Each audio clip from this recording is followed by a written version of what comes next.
Bret Hart versus Owen Hart. SummerSlam 1994. Shawn Michaels versus The Undertaker. WrestleMania 25-26, Bad Blood 1997. Ricky Steamboat versus the Macho Man. Randy Savage Intercontinental Championship, WrestleMania 3. All that plus so many other matches. This Backlash, and I mean literally for this year, WWE quite possibly will face 1 week from Sunday by numerous wrestling fans because they are booking it as the greatest wrestling show of all time. The greatest wrestling match of all time. And if you don't believe that they're booking it as the greatest wrestling show of all time, then just listen to the theme song that you hear when they promote Edge versus Randy Orton. The greatest show!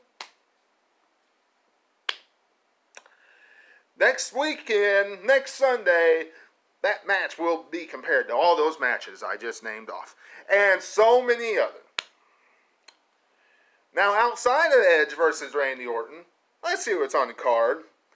As of this moment, Asuka versus Nia Jax, Bobby Lashley versus Drew McIntyre.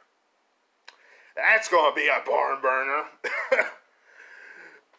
Braun Strowman versus The Miz and John Morrison. And of course, Jeff Hardy versus Sheamus. Now, wrestling fans, the entire card is not fleshed out yet. We're still going to see, more than likely, on Monday, Seth Rollins taking on Rey Mysterio. Or Dominic being somewhere in the mix as well at Backlash. There's no doubt in my mind that's going to be announced. And of course, we are going to see, possibly, Bayley and Sasha Banks defending the Tag Team Championship against Alexa Bliss and Nikki Cross.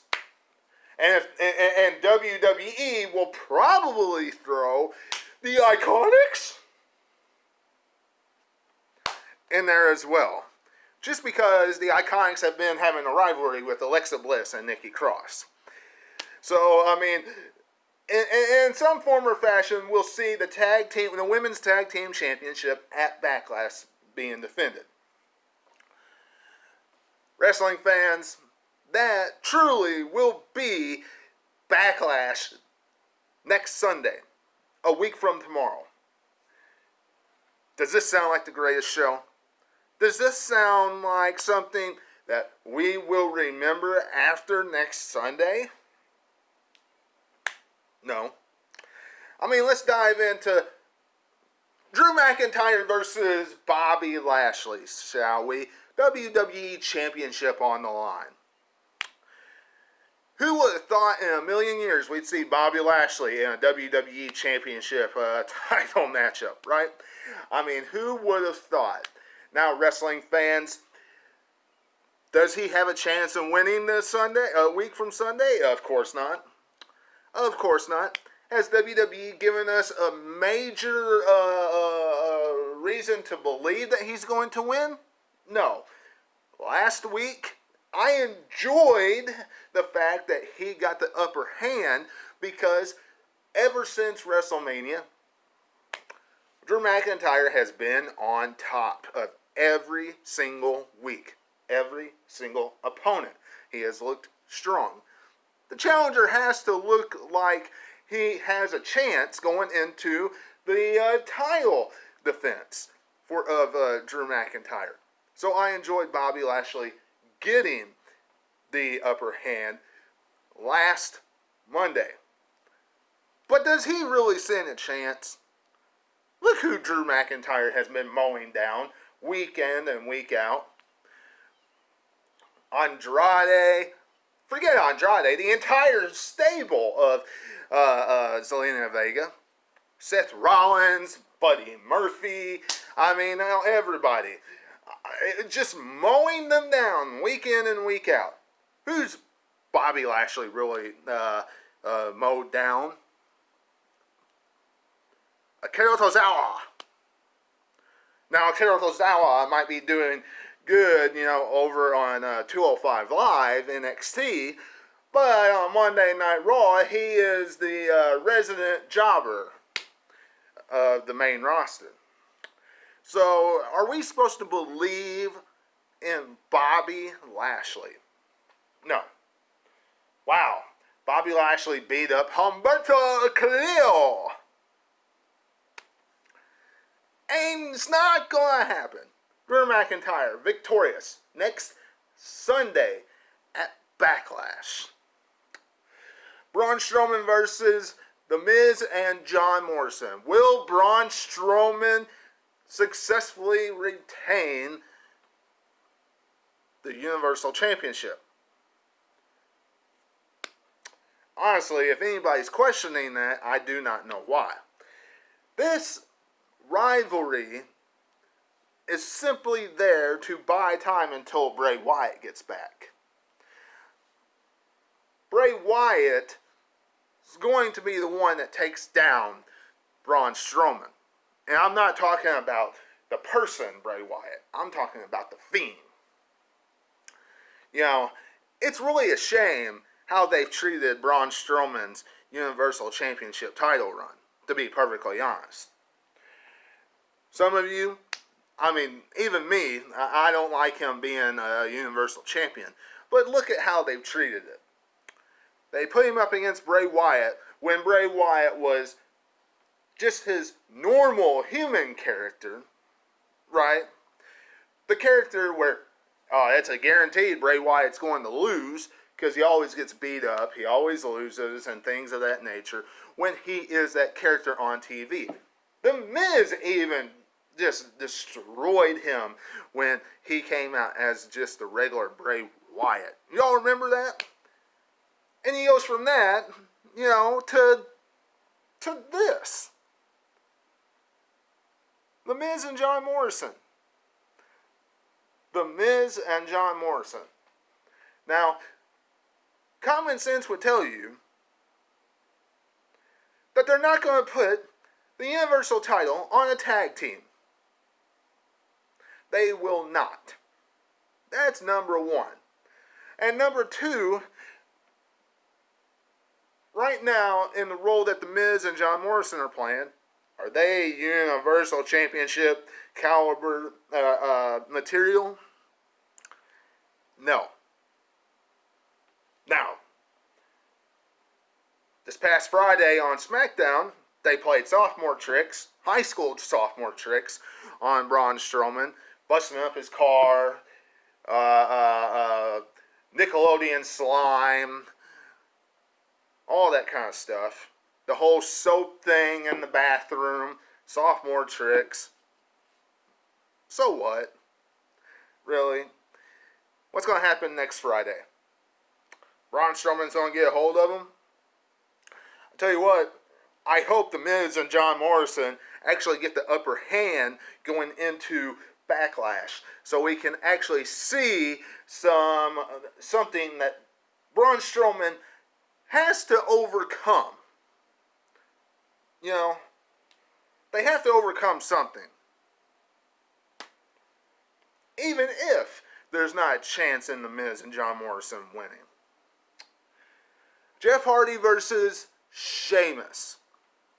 Going to be a good contest? It's going to be a good match. Sheamus is going to lose, hands down. There's no doubt in my mind about that. Hardy has bigger and better things to come. The Fiend.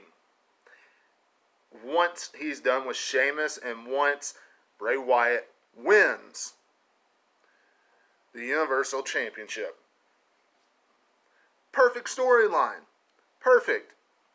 Know a lot of you out there did not like them bringing up Jeff Hardy's past, but That would be perfect for them to have a storyline around Bray Wyatt, bringing that up in the Firefly Funhouse and things of that nature when he comes back, and Jeff Hardy,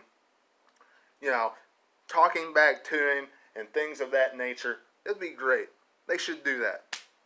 Or maybe have Jeff Hardy have his own little show, kind of to, like Matt Hardy did. Matt Hardy had his own little black background where he was talking, and he was like, yes, oh yeah. Maybe Jeff Hardy does something in back and does that, except he's, talking like from deep and dark like he used to back at Bray Wyatt, and they have half a screen. That would be awesome to see. I have to wait and see what that does, how they do that. But wrestling fans, Jeff Hardy goes over here at Backlash. Should be a good matchup. But after this, move on to something else. Okay? Move on to something else. Give Jeff Hardy something more important to do. And get Sheamus away from Jeff Hardy. Because Jeff Hardy right now has to win. And Sheamus, with the role that he's been on and how big you have built him up, doesn't need to continue to lose to Jeff Hardy. Asuka versus Nia Jax.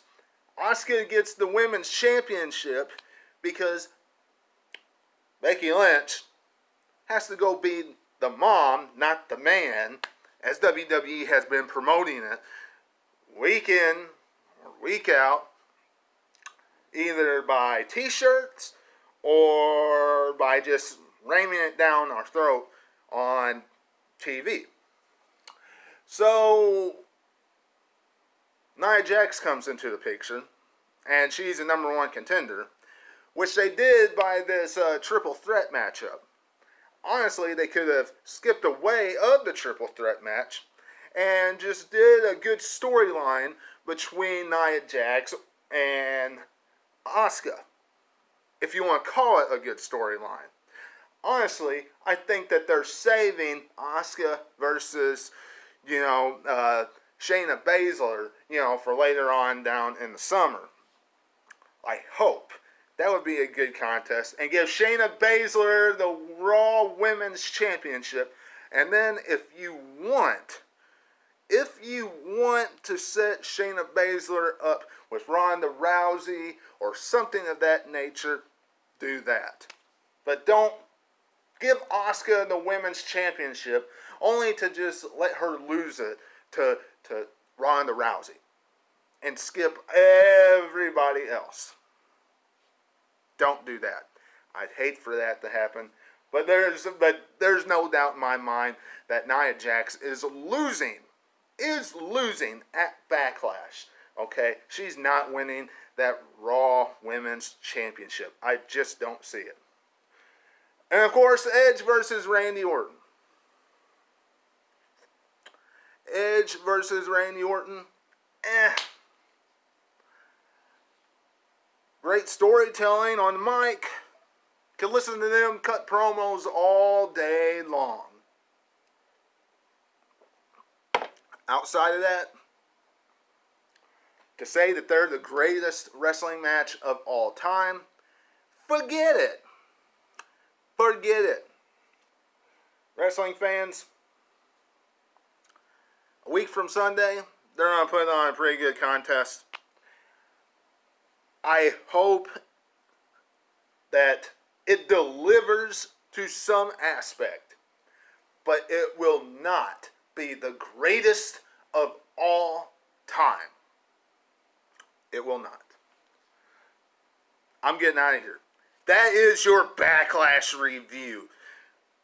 That is your honest, brutally honest Backlash review. You can't get any more honest about this Backlash. It's not going to be the greatest of all time. WWE, if they make this card very underwhelming as far as how it delivers, because on paper it feels underwhelming right now. Honestly, if they wanted to, if they really needed to, they would make it where the Intercontinental Championship Finals did not happen Friday, and they put it on the card, on Backlash's card. That would make the card a whole lot better, if you ask me, than what we see right now. Put Rollins versus Rey Mysterio on the card, and put the Intercontinental Championship Finals on the card. Somehow get that away of SmackDown. You're just putting it on SmackDown for ratings. I'd love to see that on Backlash. Give us a bigger reason besides Edge versus Randy Orton to watch it.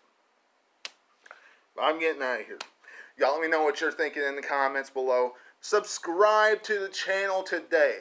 Remember, this channel is changing very soon. I have ordered all the stuff to help make this channel change. My brother is getting his own channel, his own podcast up as well. That's going to be a good time. There's going to be a lot of good things coming on that channel. He's going to have interviews and things of that nature on it. So when I get some more information about that, I will bring that to you right here. And maybe I'll have him on as well, letting you know exactly what's going to come to it when he gets it up. But, wrestling fans, until I see you again, this is Webby, and I'll catch all of you on the other side. Talk to you later.